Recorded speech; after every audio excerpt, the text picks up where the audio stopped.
Só um momentinho, pessoal, que eu estou com algum probleminha aqui.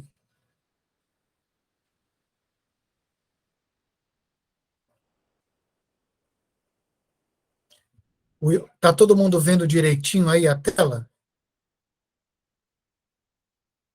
Eu tô. Tá bom. Então, hoje vamos falar um pouquinho dos algoritmos de Las Vegas. Então,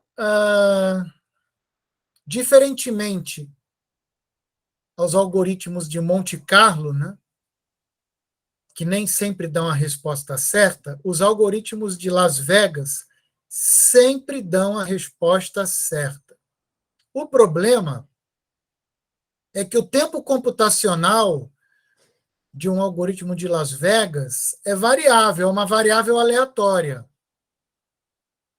Tá? Então, a aleatoriedade do algoritmo de Las Vegas está presente no seu tempo de execução e não na incerteza da resposta. É um outro tipo de abordagem. Ok?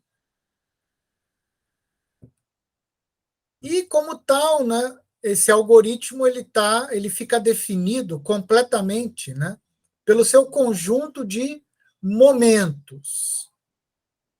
Ok? Ele tem aí os seus momentos que vão definir a evolução do algoritmo, tá?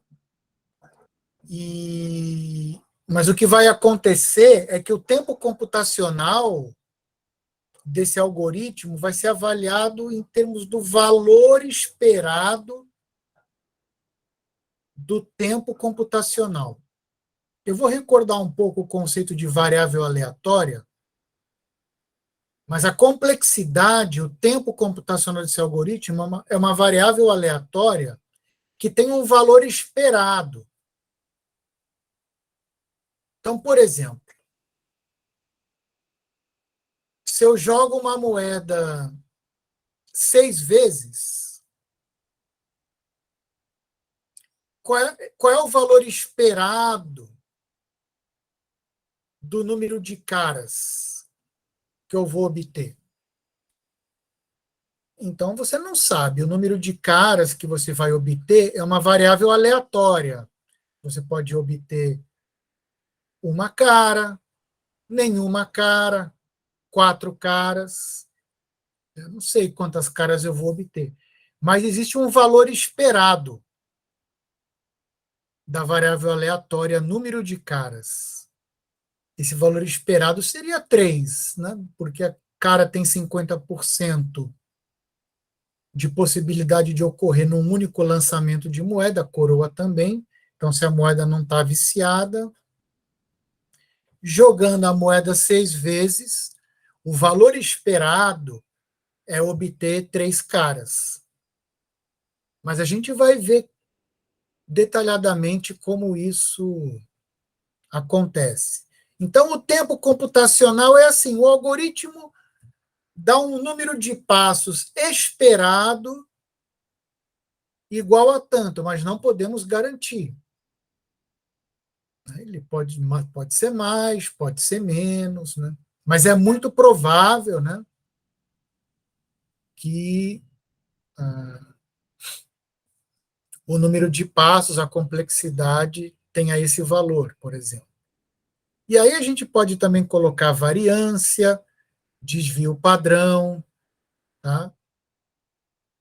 Para dizer, olha, o valor esperado é tanto, com variância tanto, ou com desvio padrão tanto. Então, vamos analisar essas questões. Vamos pegar um exemplo. Vamos buscar um elemento em uma lista. Só que essa lista tem repetições, ou seja, você pode encontrar elementos repetidos. Então, você quer localizar um algarismo qualquer, digamos o número 9, numa lista de tamanho n. Esse n pode ser muito grande, tá? Pode ter lá, sei lá, 1000 elementos, tá bom? Pode ser um n grande. E a gente vai supor aqui que a lista contém todos os algarismos de 0 a 9 distribuídos em quantidades iguais. Ou seja, 1/10 das posições dessa lista vai ter 0, 1/10 das posições vai ter 1, não sei aonde, mas 1/10 das posições tem 1, 1/10 das posições vai ter 2 e assim por diante. Mas você não sabe nada sobre a localização dos elementos e você quer localizar o 9 em alguma posição ali. Então, a gente pode ter um monte de estratégias para fazer isso. A estratégia mais simples que você pensaria de primeira é examinar uma a uma todas as posições da lista a partir da primeira, como se fosse um scan da lista a partir do seu lado esquerdo, você vai indo para a direita até você achar o primeiro 9. Essa é uma possibilidade. Você pode começar no outro extremo também, começar da última posição, lá da direita, é a possibilidade 2, e caminhar de trás para diante, até encontrar o primeiro 9. Aí você pode ir variando. Outra possibilidade, você vai olhando as posições ímpares. 1, 3, 5, 7, e vai pulando de 2 em 2, até achar o 9. Se não achou, aí você volta olhando as posições pares, de trás para frente. Por exemplo, se n é igual a 1000, você começa 1000, 998, 996, enfim. É outra possibilidade. E tem estratégias mais sofisticadas também. Você escolhe um número K, tá? E divide, né, os N números da lista em K sublistas. Cada uma vai ter tamanho mais ou menos N sobre K. Aí os primeiros NK elementos vão para uma primeira sublista, os NK seguintes vão para a segunda sublista e assim por diante. E aí você agora examina o primeiro elemento de cada sublista para ver se aí você acha o 9. Então você faz uma coisa em paralelo. Então, se você tem lá n igual a 1000 e você divide k igual a 5, então você vai ter 5 listas de tamanho 200. Aí você olha todos os primeiros elementos de cada uma das 5 listas. Nenhum é o 9. Depois você olha todos os segundos elementos de cada uma das 5 listas. E assim você vai, até você achar um 9. E dá para fazer isso até em paralelo, né? Então, vocês estão vendo aí que tem um monte de algoritmos determinísticos que você pode implementar. Só que todos eles têm casos ruins e casos bons. Então, pegando aquele mais simples de escanear a lista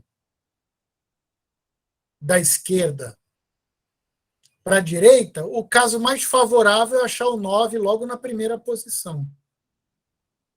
E o caso mais desfavorável é quando todos os 9 estão lá consecutivamente nas últimas posições. Então, você só vai achar o primeiro 9 lá no fim. Seria um pior caso. Então, o que isso quer dizer? Que qualquer que seja a estratégia que você adote, sempre vai haver umas entradas, ou seja, umas listas que você vai ler na entrada, que vai exigir do algoritmo um desempenho ruim, um tempo ruim. Tá? Vai ser linear na entrada, mas linear no tamanho da entrada, mas vai ter um desempenho mais ruim. Tá? Então, os algoritmos determinísticos eles podem ser constantemente levados a ter um desempenho lento. Então, por exemplo, você pode bolar um algoritmo e eu posso bolar um adversário para o seu algoritmo. que o adversário vai fazer? Ele vai analisar o seu algoritmo e ele vai colocar os elementos na entrada de forma a levar o seu algoritmo para o pior caso possível. Tá? Então, esse é o adversário. Ele analisa o seu algoritmo. Mas se a entrada aqui, se os números estiverem na entrada desse jeito, vai obrigar o algoritmo a rodar mais tempo. Então, é essa tática de olhar para o adversário que leva a gente a calcular a complexidade de pior caso. Então, o adversário seria aqui um agente externo, malicioso ou não, né, que fica mexendo com as suas instâncias de entrada. Claro, eu estou fazendo aqui um raciocínio imaginário, né, mas você pode imaginar que tem um agente externo ali que está bolando as entradas para levar o seu algoritmo para o pior caso. Mas você consegue calcular que no pior caso vai fazer tantos passos o algoritmo. Tá? Então, fizemos uma pequena recordação aí de complexidade de melhor caso, de pior caso, de algoritmos determinísticos. Agora, vamos passar por uma estratégia aleatorizada ou randomizada. Como é que é essa estratégia? A estratégia é o seguinte, vamos supor que a lista tem 1000 elementos e que eu tenho um dado enorme com 1000 faces. E todas as faces do dado têm igual chance de caírem. Aí eu jogo o meu dado e ele vai dar um valor ali, 517. Aí eu vou na posição 517 e vejo se tem um 9 lá. Não tem. Aí eu pego o dado, jogo de novo. Caiu na posição 681. Verifica se tem um 9 lá. Não tem. Aí eu vou repetindo isso, vou sorteando posições até achar o 9.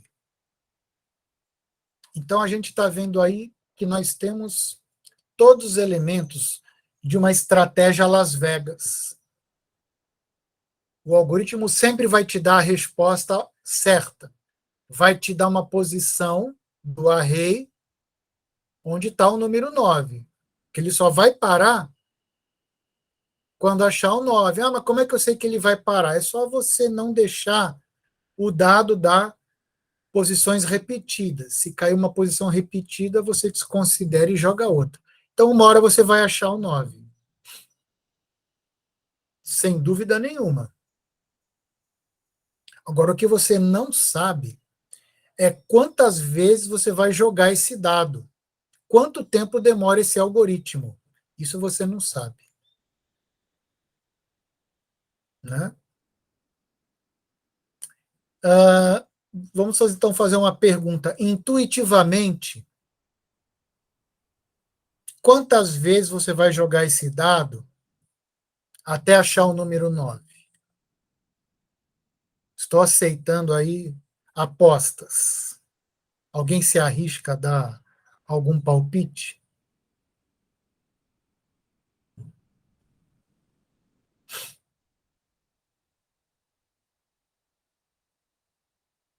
Então tem essa perguntinha aí no slide. Como saber o número... Seria uma para cada lado, professor? Para cada lado do dado.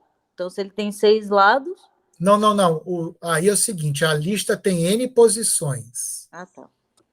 Então eu vou sortear um número de 1 a N. O N pode ser 1000.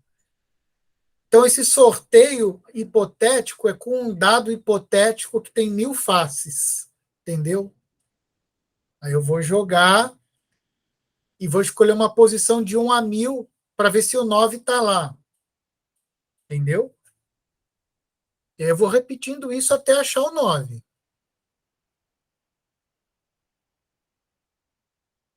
Então, quantas vezes eu vou sortear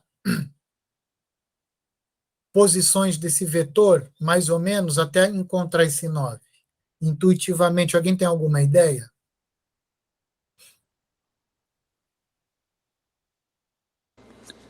N-1? Isso seria um pior caso, bem ruim, né? Eu acho que É como se não tivesse números repetidos, né? Seria isso?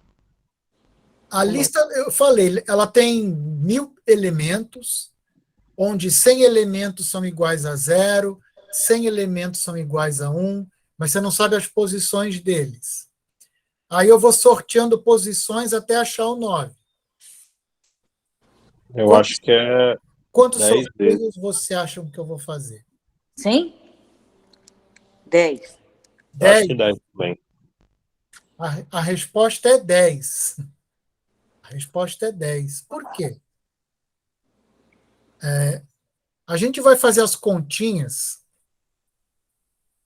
mas você vai ver que como cada número tem probabilidade 1/10 de, de ser sorteado, né? Tá? Então, o número de vezes que eu vou ter que sortear aí pode estar em torno de 10, tá? Até você achar o número, tá? Independentemente de quantos elementos tem nessa lista. Pode ter 1000, pode ter 1 milhão, pode ter 1 bilhão, mas o problema é que sempre 10% dos elementos são iguais a 9. Tá? Mas vamos continuar com os nossos estudos aqui. Professor, Oi. ele é chamado de Las Vegas porque é randomizado, ele passa por todas até encontrar a certa?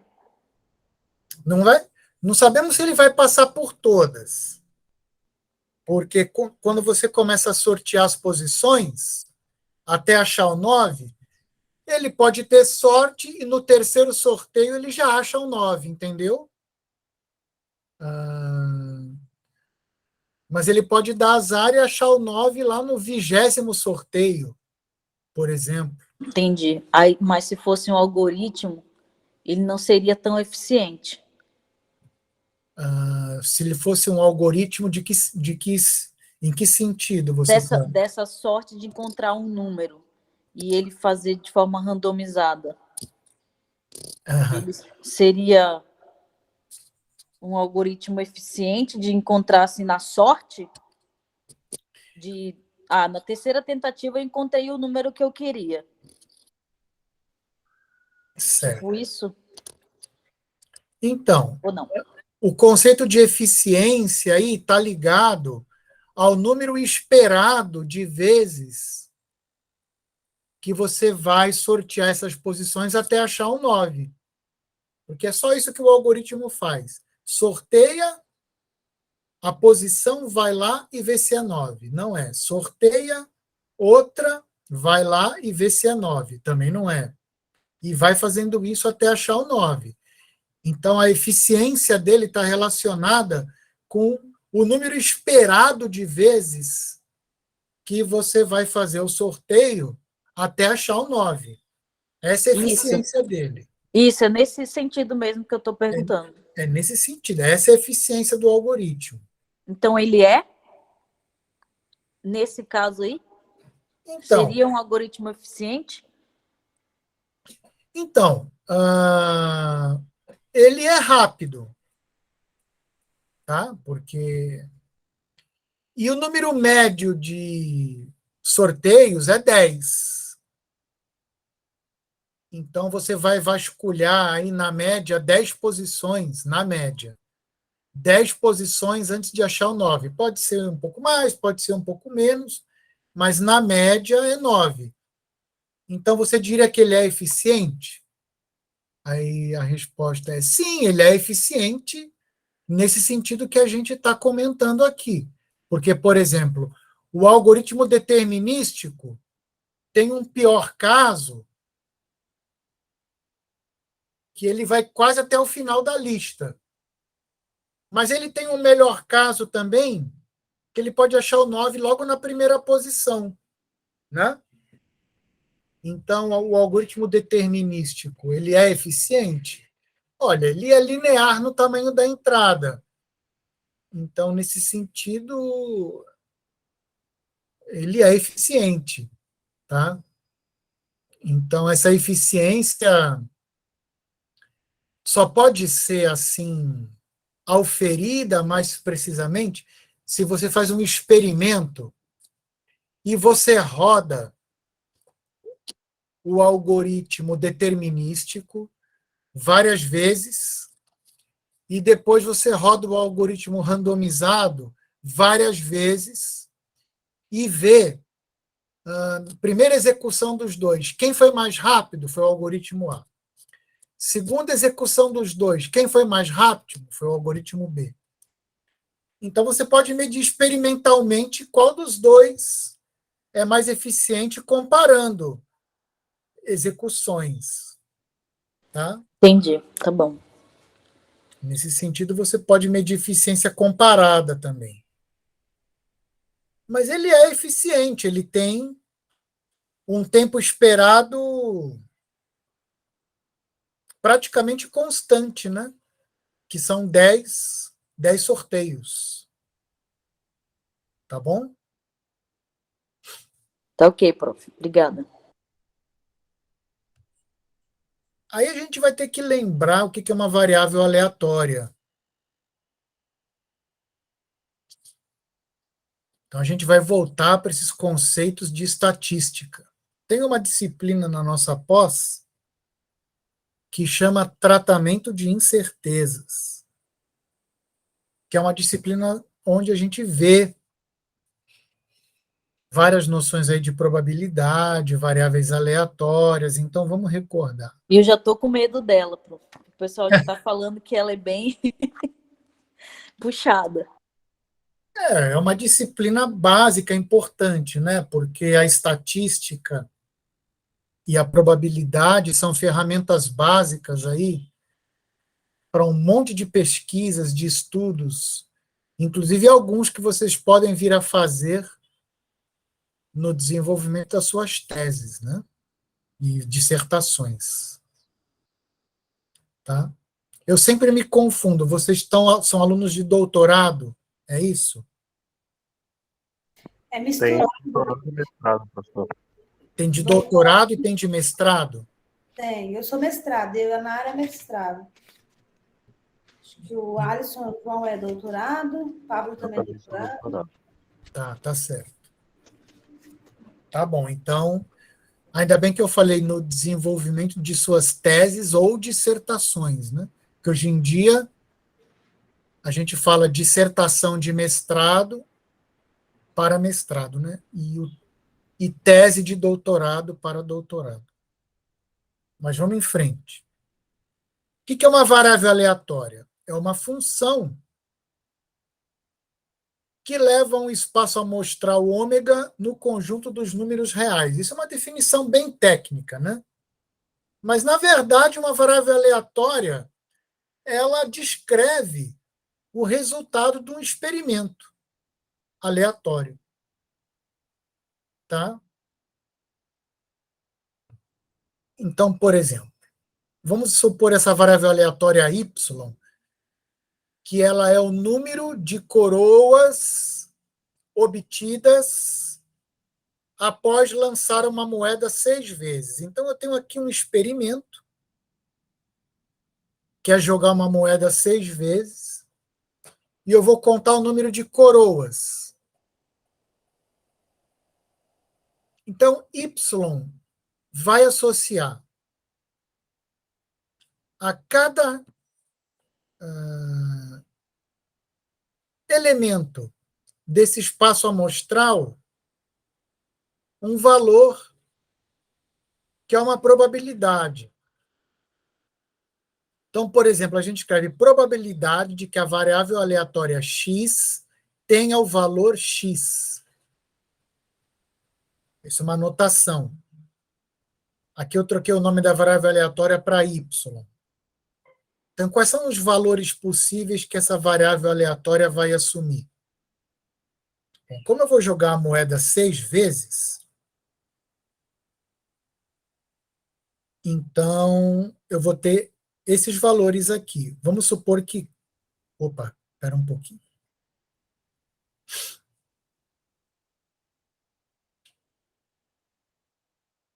Não, aqui não é K, cara e X coroa. Aqui o K é cara e o C é coroa, tá? Não é o X coroa, é o C que é a coroa. Por que K e C? Eu acho que a moeda deve ser moeda britânica, né? Que a cara é a cara do rei, do king, e a coroa é o crown, é o C, né? Então o K é o cara, é a cara e C é a coroa. Então, qual é a probabilidade de que essa variável aleatória seja menor ou igual a 1? É só você pegar todos os casos em que deu 0 coroas ou uma coroa. O caso em que deu 0 coroas é esse aqui, KKKKKK. Não estou rindo, não, tá? Isso aqui é o resultado do experimento. Agora, uma coroa só,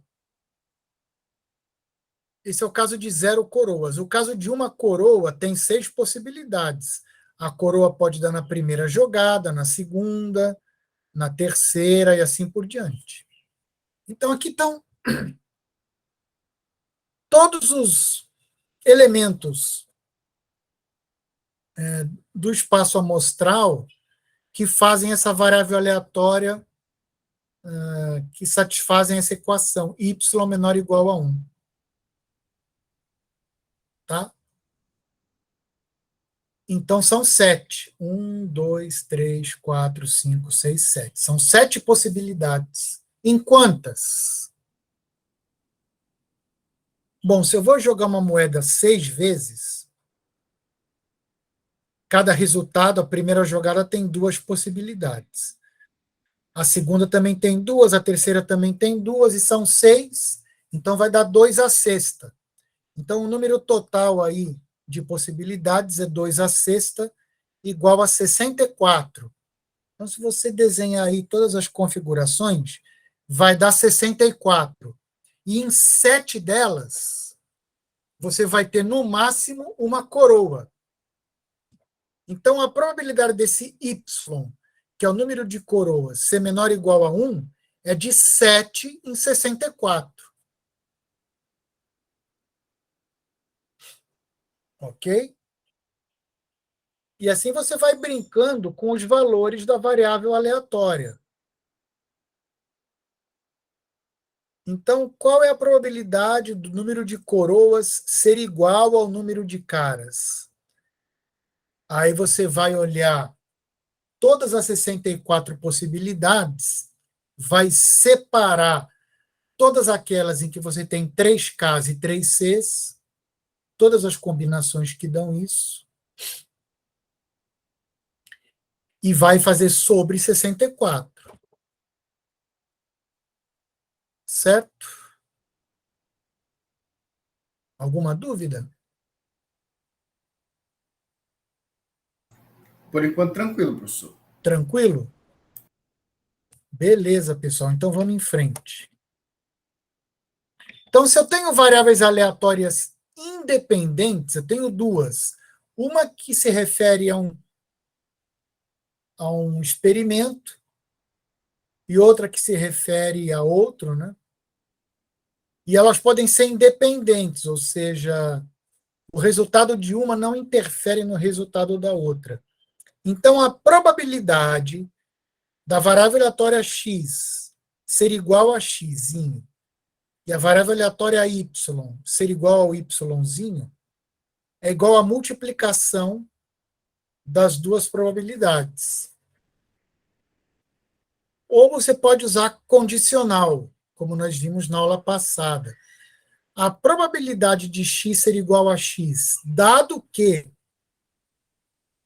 a variável aleatória y é igual a yzinho, é igual à probabilidade de x ser igual a x, ou seja, não depende do resultado de y. Tá? E aí, pessoal, eu vou também poder fazer um gráfico, porque como a variável aleatória x é uma função, eu posso fazer um gráfico dessa variável aleatória, tá? Para cada ponto do espaço amostral, o valor de x. Então, x0 é o primeiro ponto do espaço amostral. Qual é a probabilidade de x ser igual a x0? Ah, é 0,01. Então, eu vou lá no meu gráfico e no ponto x0 eu coloco 0,01. Isso vai dar tipo, né, um gráfico que vai me poder ver o comportamento da variável aleatória. Então, ela está associada a uma função, que é uma função densidade de probabilidade. Porque probabilidade só tem valor entre 0 e 1. Então, essa função densidade de probabilidade vai associar a cada ponto do espaço amostral um valor entre 0 e 1. E a soma de todas essas probabilidades tem que dar 1. 100%. Certo? Então, a probabilidade de dar somente caras é de 1 sobre 64. Esse aqui é um ponto do meu espaço amostral com probabilidade 1 sobre 64. Esse aqui é outro ponto do espaço amostral com probabilidade 1 sobre 64. E a soma dos valores de todos os pontos do espaço amostral vai dar 1. Agora, tem outras variáveis que o valor da probabilidade de cada ponto do espaço amostral varia, não precisa ser todos iguais. Depois a gente vai ver exemplo. Vamos falar agora de esperança, né? O que é a esperança de uma variável aleatória x, ou E de x? É intuitivamente a média dos possíveis valores de x ponderada, né, pela frequência com que x assume esses valores. Então, a esperança de x é o somatório para cada valorzinho de x do espaço amostral da probabilidade de x ser igual a x vezes o valor de x. Ih, está complicando? Então, tem aqui já um exemplo. Então, exemplo.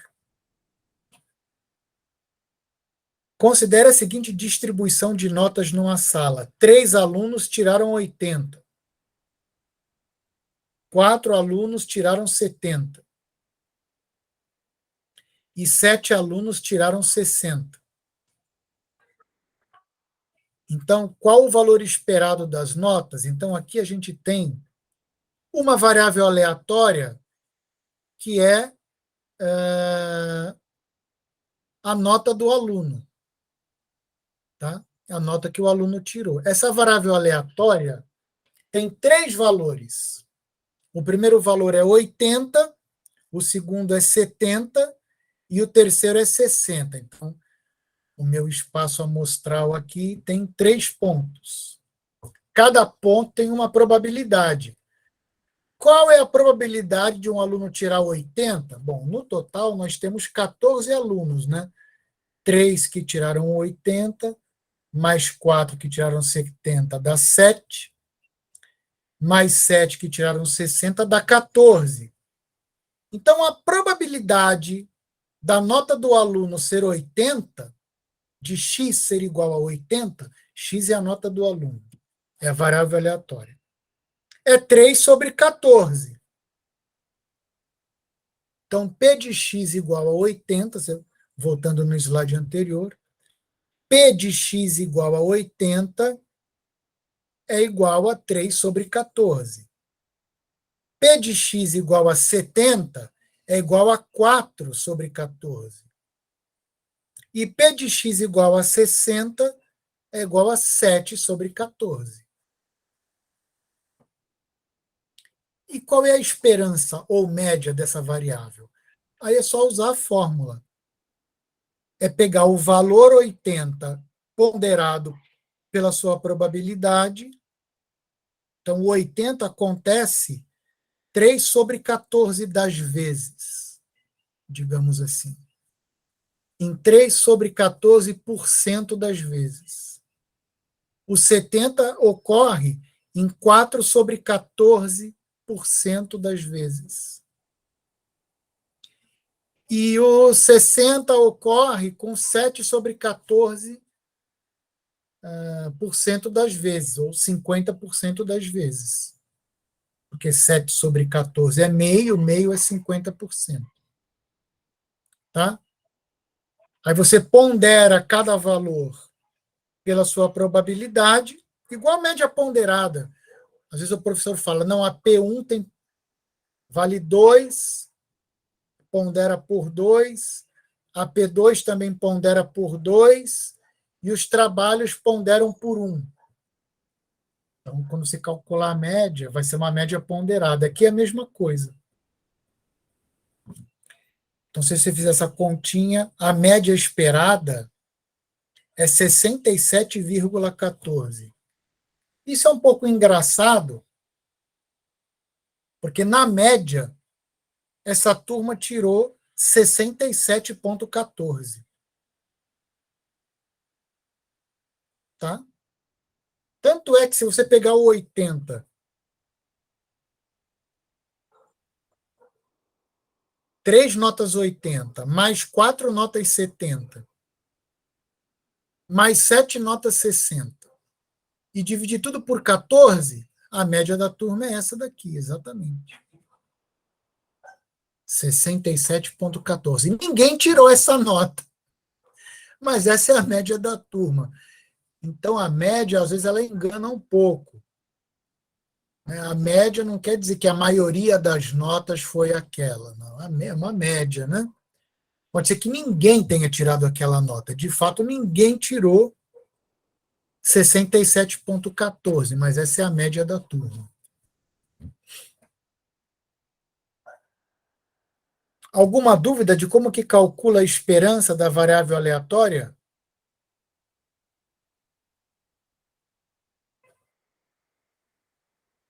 Beleza. Por enquanto tá tranquilo, prof. Tranquilo, né? Então vamos em frente.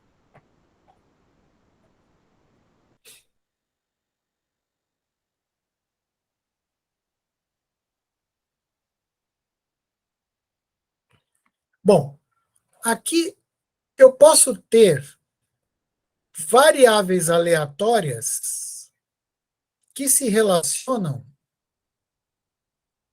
por uma função.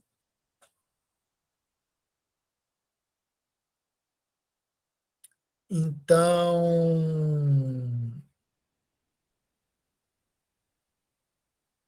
por exemplo, antes de explicar isso daqui, vamos dar um exemplo aqui. Considere a variável aleatória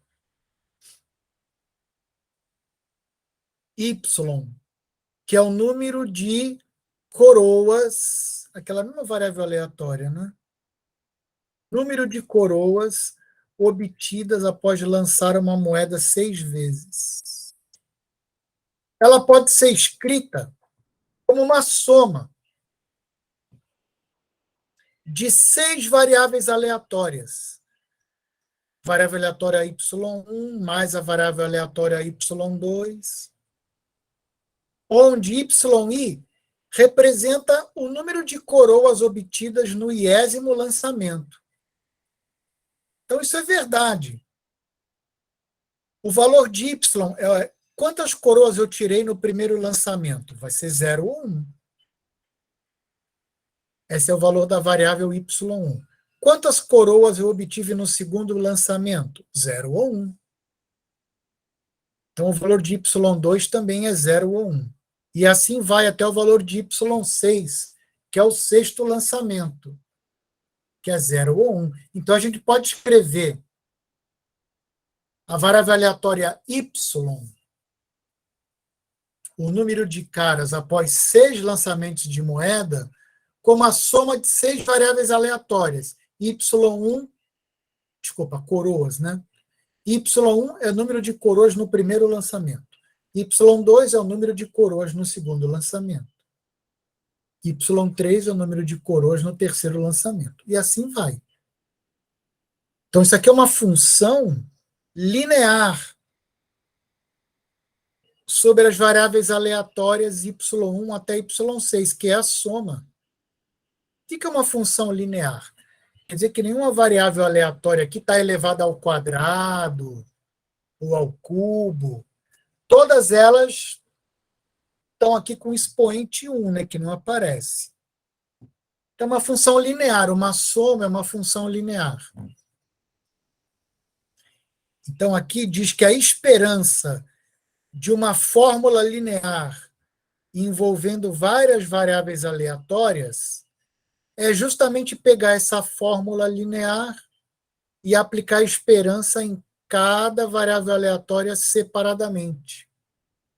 Então, aqui no nosso exemplo, a esperança de y é a esperança do somatório dos yi's. Então, isso aqui é o h de y1, y2 até y6.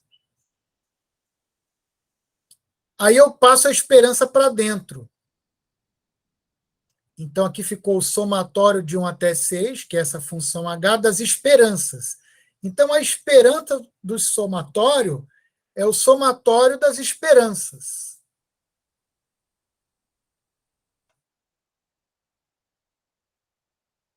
Certo? E qual que é a esperança do YI? Qual que é a esperança do Y1? Tá? O que você espera ao jogar uma moeda? Qual é o número esperado de coroas ao jogar uma moeda uma única vez? É 1/2. Essa é a esperança que você tem, né?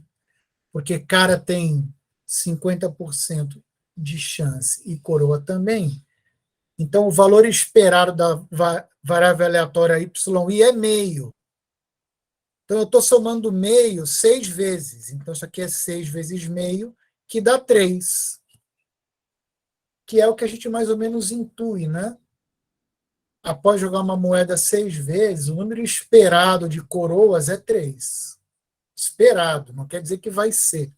Mas, na média, a média dessa variável aleatória é 3.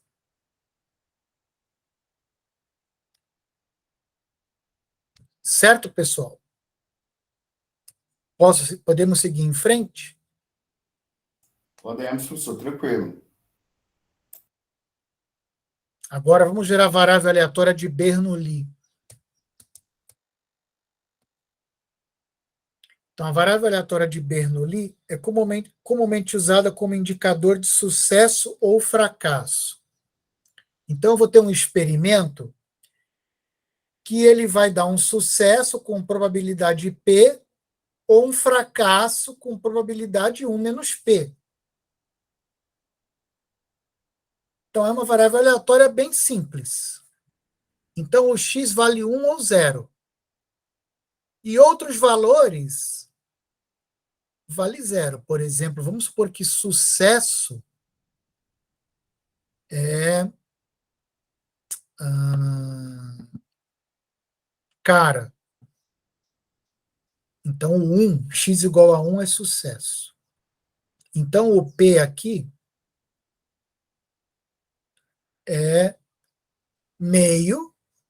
Então, a probabilidade dessa variável aleatória valer x é meio, no caso de sucesso, e meio no caso de fracasso. O fracasso é não dar cara, né? Espera aí, a gente está brincando com coroa ou com cara? Eu já nem sei mais. Vamos supor que o sucesso é dar cara. Então, o fracasso é dar coroa. Então, o P vale 50%. Então, 1 menos P também vale 50%. Vamos supor que eu apostei lá num site de apostas de futebol na vitória do time A.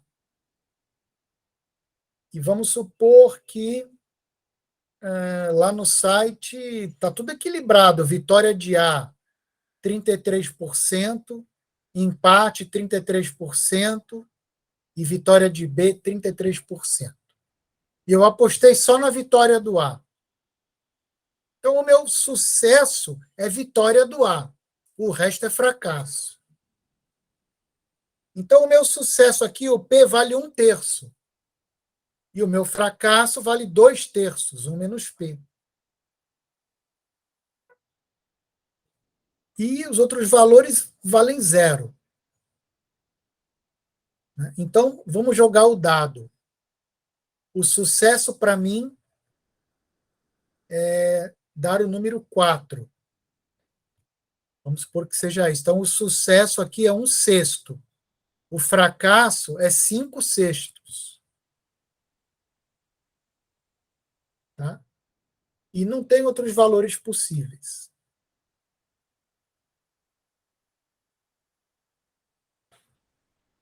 Eventualmente, se a variável puder valer 2 ou 3, aí você coloca o valor 0, para dizer, olha, esses outros valores aí não são considerados, só considero 0 e 1. O 0 é fracasso e 1 é sucesso. Outros possíveis valores dão 0. Não tem outros possíveis valores. Tá? Então, qual que é a esperança? Bom, a variável aleatória só tem 2 valores, 0 e 1. O 0 está ponderado pelo valor 1 menos P, e o 1 está ponderado pelo valor P. Aí você faz a conta, o 0 vezes qualquer coisa cancela, 1 vezes P dá P. Então, a esperança dessa variável aleatória é P. Ok? Agora a gente pode construir a variável binomial em cima da variável de Bernoulli. Tá? Então, a variável binomial ela aparece quando eu quero indicar o total de sucessos após N experimentos aleatórios idênticos. Tá? Então, aqui a gente vai entender ela como a soma de N variáveis aleatórias de Bernoulli, independentes. Porque o primeiro experimento é independente do segundo, que é independente do terceiro, igual a jogar a moeda 6 vezes. Então, o sucesso é coroa. Então, eu tenho o primeiro experimento, que vale 50% de sucesso com coroa e 50% de fracasso com cara. Aí eu tenho o segundo experimento e o terceiro experimento. Então, a soma dessas variáveis aleatórias é uma variável binomial. Então, eu posso imaginar uma variável binomial com 2 parâmetros. B de binomial, N é o número de vezes que eu faço o experimento, por exemplo, o número de vezes que eu jogo a moeda. E P é a probabilidade de sucesso. Então, no caso lá do exemplo das 6 moedas, eu teria um B de 6,5. 6 experimentos com probabilidade de sucesso de 50%. E aí eu tenho uma formulinha. A probabilidade dessa variável aleatória aí valer K, ou seja, eu tive K sucessos, tá? Em N jogadas, é essa fórmula aqui. Combinação de NK a K, P elevado a K, 1 menos P elevado a N menos K. E K pode assumir todos os valores possíveis. 0 sucessos, 1 sucesso, 2 sucessos, até N sucessos.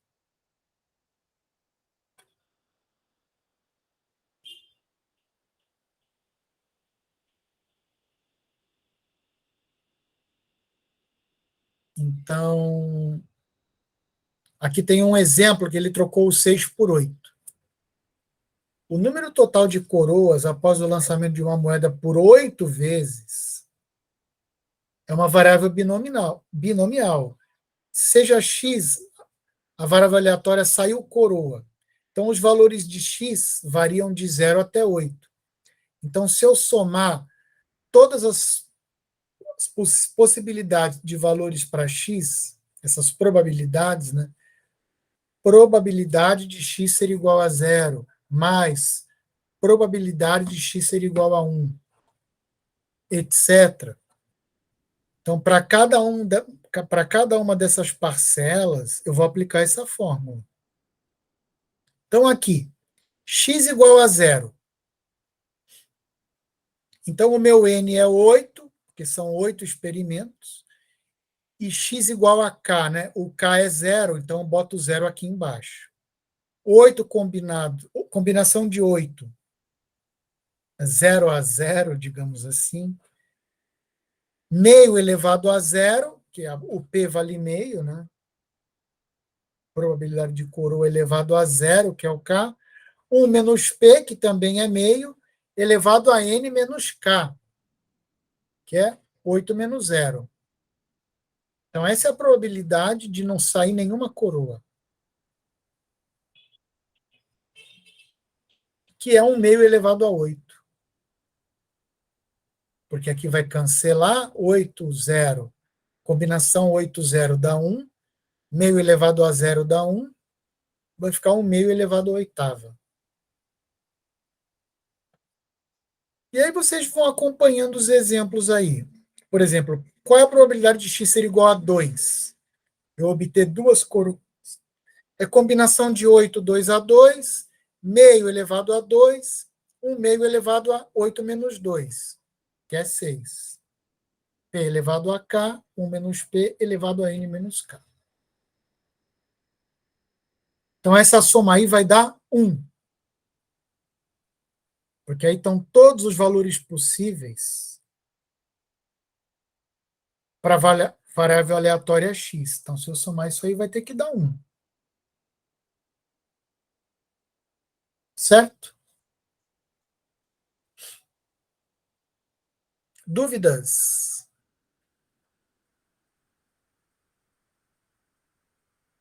Tranquilo? Tranquilo, professor.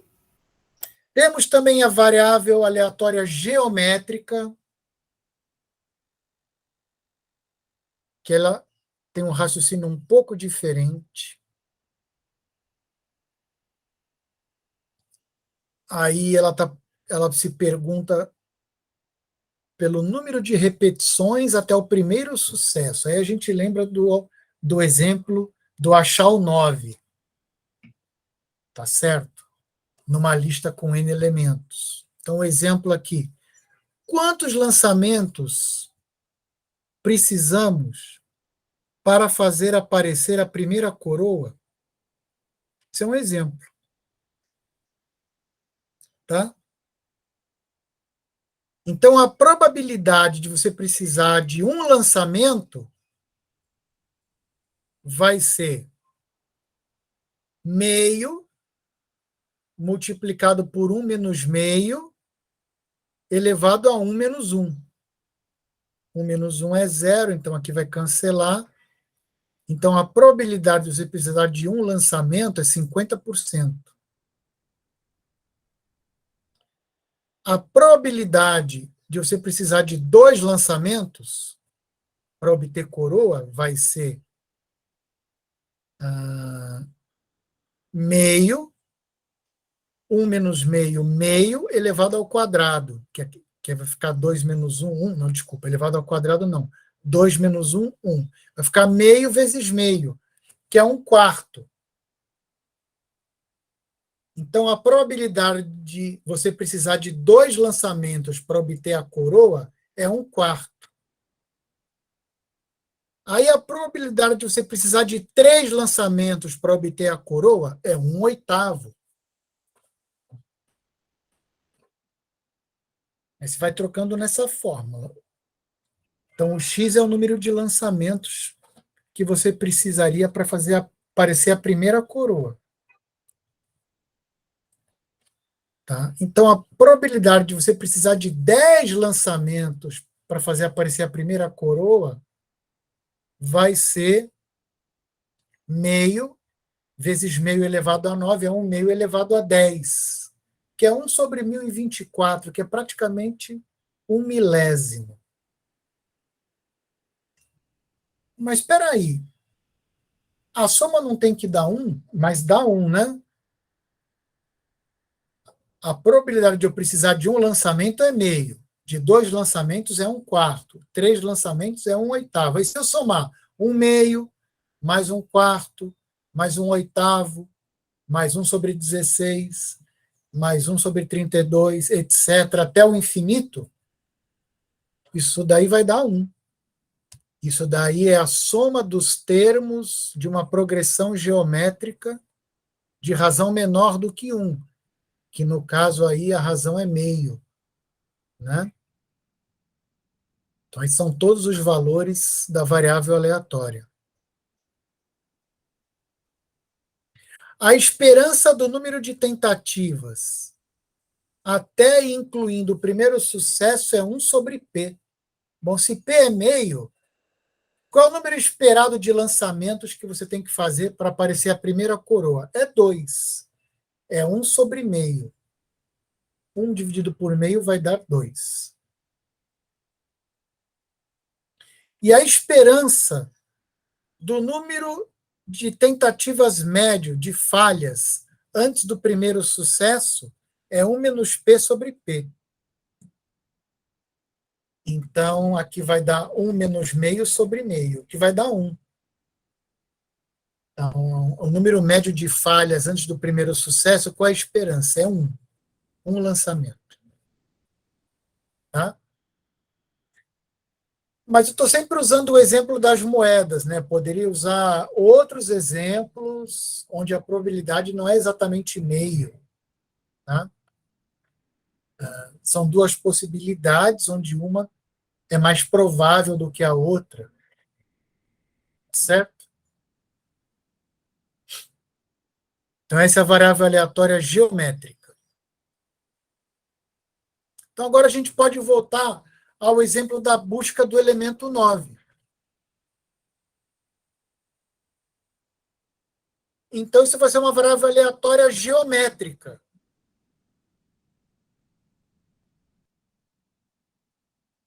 Tá? Que é exatamente isso. Vamos traduzir agora para o número. Quantos sorteios de posições da lista eu preciso fazer até aparecer o primeiro 9? É aquele meu dado lá das 1000 faces. Se a lista tiver n igual a 1000 posições, né? Então, quantos sorteios desse dado hipotético de 1000 faces eu tenho que fazer até achar o primeiro 9? Então, agora está tranquilo. Qual é a probabilidade do 9? É 1 sobre 10. Certo? Então, a esperança do número de tentativas até achar o 9 é 1 sobre 1 sobre 10. 1 dividido por 1/10 é 10.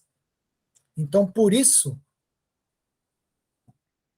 que o valor esperado para o número de verificações, verificação aí no caso é sortear uma posição da lista e verificar se o número que está nela é o 9.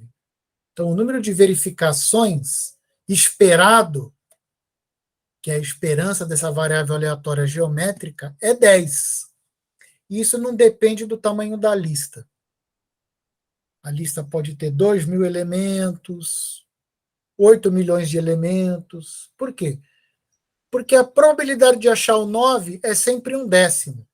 Quanto maior for a lista, mais 9 ela vai ter, né? Isso não vai mudar. E se a gente quisesse obter o número médio de tentativas de falhas antes do primeiro sucesso? Então, você vai usar essa fórmula. 1 menos 1/10 sobre 1/10. Então, 1 menos 1/10 sobre 1/10 dá 9. Então, o número médio de falhas até achar o primeiro sucesso é 9. Tá? Então, o exemplo lá do nosso número 9 ficou bem resolvido, modelando o nosso problema aí, o nosso algoritmo, com uma variável aleatória geométrica. Tudo tranquilo, pessoal? Tudo tranquilo, professor.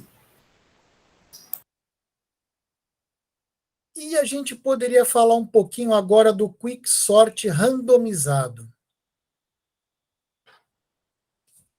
Para isso, vocês têm que lembrar do quicksort. Vocês lembram do quicksort? O Luiz explicou, eu acho, esse algoritmo. Sim. Qual é vamos só recordar um pouquinho. Qual é o princípio de funcionamento do quicksort? Você vai selecionar um pivô. E aí você vai comparar os elementos com o pivô. Aí quem for menor do que o pivô vai para um lado. Quem for maior do que o pivô, maior ou igual, vai para o outro lado. Vamos supor que os elementos são distintos, para facilitar o raciocínio. Então, o pivô é o divisor de águas aí, né? Quem é menor que o pivô vai para um lado, quem é maior do que o pivô vai para o outro, e eu já fiz aí uma pré-ordenação, né? Se eu quisesse ordenar as cartas do baralho usando uma coisa tipo quicksort, eu escolho um pivô aleatório, vamos supor 8. Então, as cartas menores do que 8, eu vou jogando para um lado. E as cartas maiores do que 8, eu vou jogando para o outro lado. Maiores ou iguais a 8, por exemplo. Aí eu já separei em dois grupos.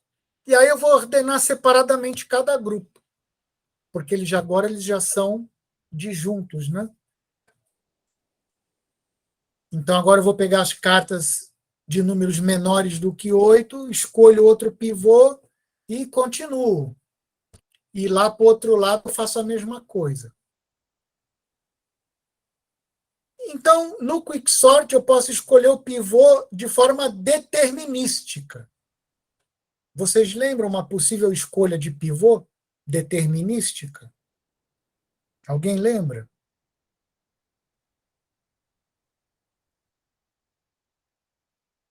Sei lá, você pode pegar o último da lista. Você não sabe quem é, né? Ou o primeiro, sei lá. Você escolhe um cara da lista deterministicamente. Tá? Agora, aqui no randomizado, eu vou escolher um pivô aleatoriamente. Tá? Esse é o quicksort randomizado. Eu não vou me fixar num certo cara, sempre naquele cara. Eu vou pegar aleatoriamente aí, eu escolho um pivô. Pronto, esse é o quicksort randomizado, já está explicado. Agora vamos ver como é que ele funciona. O quicksort determinístico, no pior caso, ele é quadrático. Eu não sei se o Luiz falou disso, mas o pior caso do quicksort, ele é um pouco raro. Tá? Mas ele pode, se você não der muita sorte, virar um algoritmo quadrático. Tá? E esse randomizado? Ele vai ordenar a lista? Ele vai ordenar a lista. Não importa se o pivô é determinístico ou é aleatório. O algoritmo vai funcionar. Eu vou separar os maiores de um lado, maiores ou iguais de um lado, os menores do outro. Então ele vai funcionar. Então ele é um Las Vegas, porque ele vai te dar a resposta certa. Mas o que você não sabe? O tempo que ele vai gastar. Esse pivô aleatório aí, quanto tempo ele vai gastar? Então a gente vai dar uma olhada nisso. Tá? qual é a operação básica de um algoritmo de ordenação? É comparação entre elementos, né? Eu vou pegar dois caras e comparar. Esse é maior do que esse? Então, eu vou calcular a complexidade baseada no número de comparações entre elementos. Então, vamos determinar o valor esperado para a quantidade de comparações de elementos YJ e YK. Então, que tipo de variável aleatória temos nesse caso? Uma de Bernoulli, tá? Variável aleatória XJK, que ela vale 1, se deu sucesso, aqueles dois elementos foram comparados. E deu 0 se foi fracasso. Eles não foram comparados. Tá? Então, o número de comparações, o número de sucessos, vai me dar a complexidade do quicksort randomizado. Confere. Que é o número de elementos de comparações que eu fiz. Então, eu vou ter uma variável aleatória x que vai ser a soma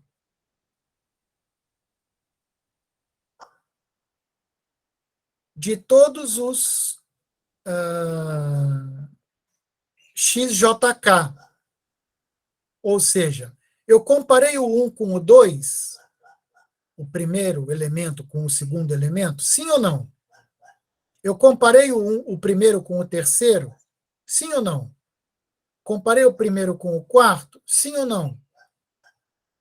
Eu comparei o elemento de ordem n-1 com o enésimo, sim ou não? Tá? Então, isso vai me dar... Então, a esperança dessa variável aleatória vai ser a complexidade do quicksort. Então, a esperança de x é a esperança da soma, que é igual à soma das esperanças. Usando aquele slide anterior, lá atrás, que é isso aqui, ó. Então, aqui é a esperança do somatório, é o somatório das esperanças, porque somar é uma função linear. Então, a esperança do somatório da soma dessas variáveis é a soma das esperanças.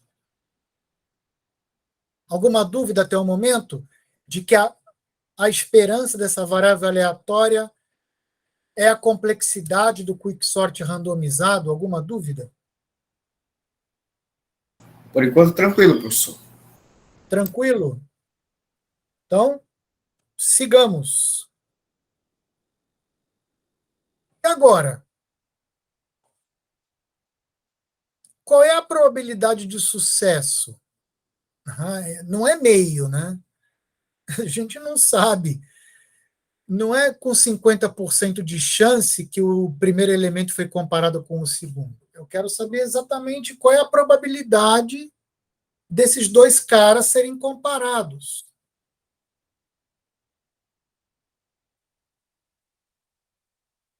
Tá?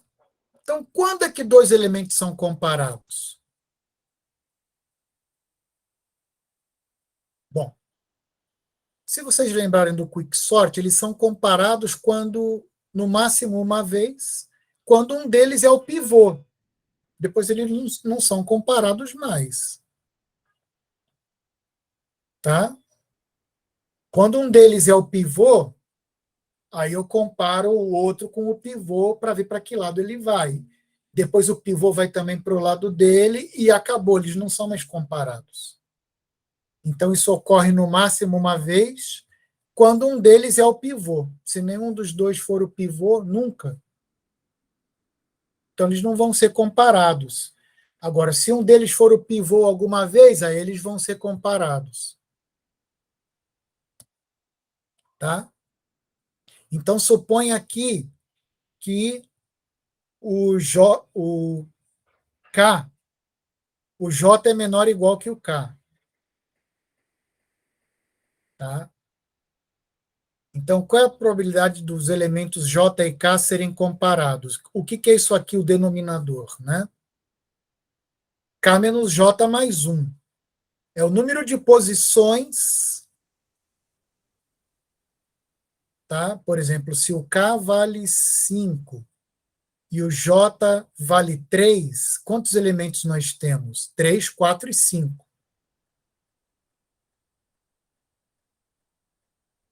Se o K vale 10 e o J vale 7, 10 menos 7 e 3 mais um 4. São 4. O 7, o 8, o 9 e o 10. Ou seja, são os elementos entre o elemento J e o elemento K. É uma listinha, né?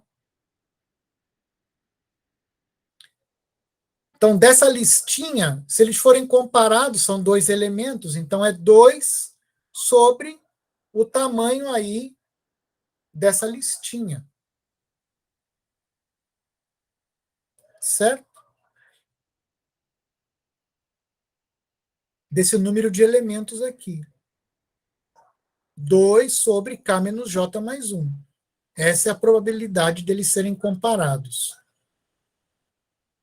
Tá? Então, agora... então, vocês têm que lembrar um pouquinho do quicksort, mas eu acho que está tranquilo, né? Eu tenho aqui esse número de elementos total, do J até o K, e vou comparar dois deles. Vou selecionar esses dois aí, entre K menos J mais 1. Então, a esperança de X é a soma de todas as esperanças dessas variáveis. E aí, cada variável, a esperança depende do J e do K, né, pessoal? Então, para cada XJK, eu vou somar 2 sobre K menos J mais 1 para todos os valores de J e K, tais que J é menor ou igual a K, só que o J é maior ou igual a 1 e o K é menor ou igual a N. E o J é menor do que o K, desculpe. 1 menor ou igual a J, menor do que K, menor ou igual a N. Vamos somar tudo isso. E aí é conta. Aí você vai desenvolver essa conta aqui, tá? O numerador é sempre 2, como é óbvio, né? E aí você vai fazer todas essas somas aqui, por exemplo,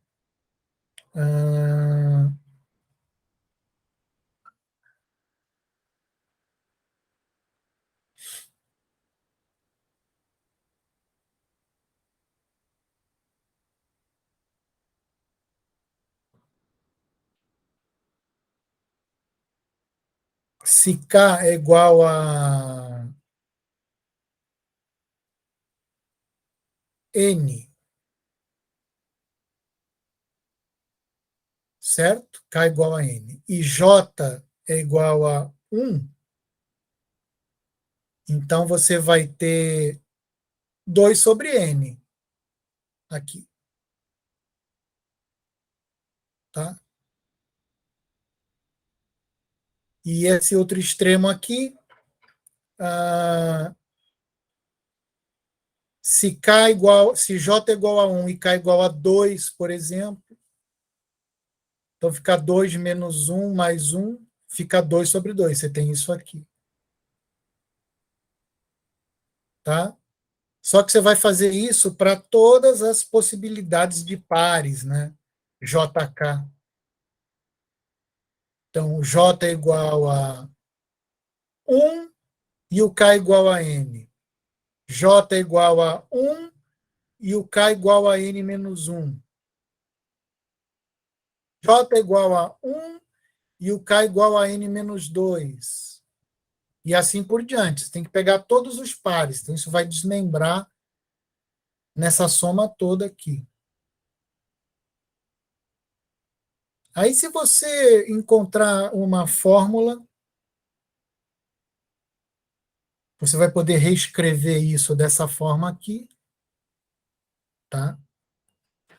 2 sobre K, somatória de K de 2 até N, de N menos K mais 1. E aí vocês teriam que lembrar como é que você abre somatórios para ver a ordem de complexidade do resultado final do somatório. Eu não tenho esse slide aqui agora, mas é um exercício tranquilo de você fazer.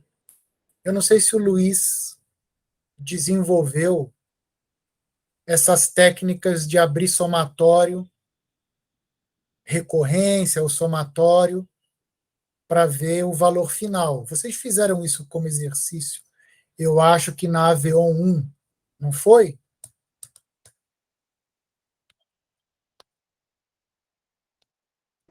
Sim, prof. Fizeram? Mais ou menos isso, é. É mais ou menos.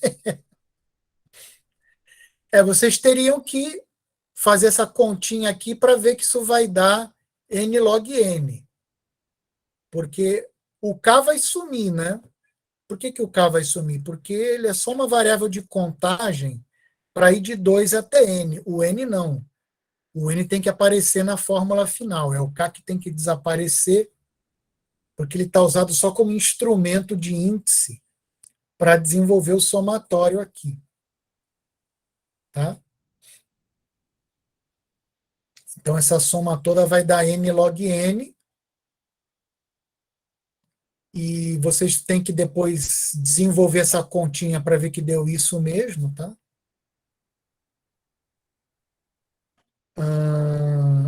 Que é essa continha aqui, tá?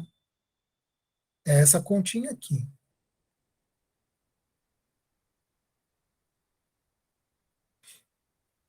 Beleza? Beleza, professor. Então, o quicksort randomizado vai executar n log n comparações, ou seja, a esperança dessa variável aleatória aqui é ordem de n log n, que é o número de comparações entre elementos. Mas isso é a esperança, é o valor esperado. Tá? Não quer dizer, pode dar.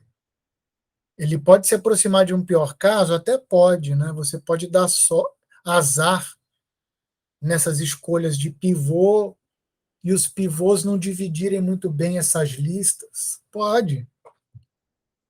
Né? O pivô é bom quando ele divide bem os elementos.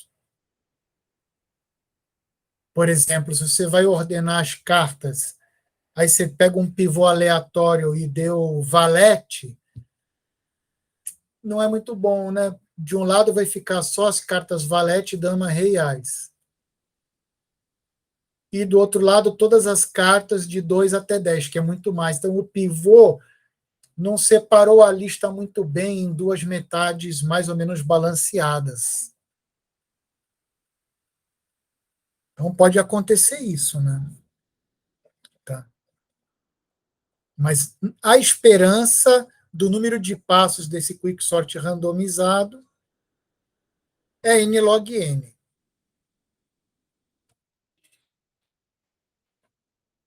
E com isso vamos terminando. O último slide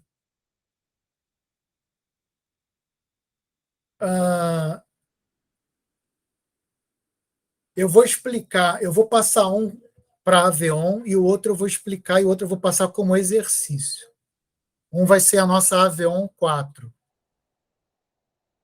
e o outro vai ser um exercício. Tá? Perdão, um eu vou explicar agora e o outro vai ser um exercício.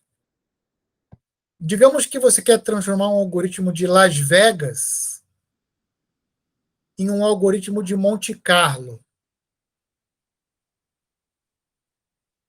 Como é que eu faria isso? Bom, então vamos lá. O Las Vegas sempre acerta a resposta. O Monte Carlo nem sempre acerta a resposta. Tá?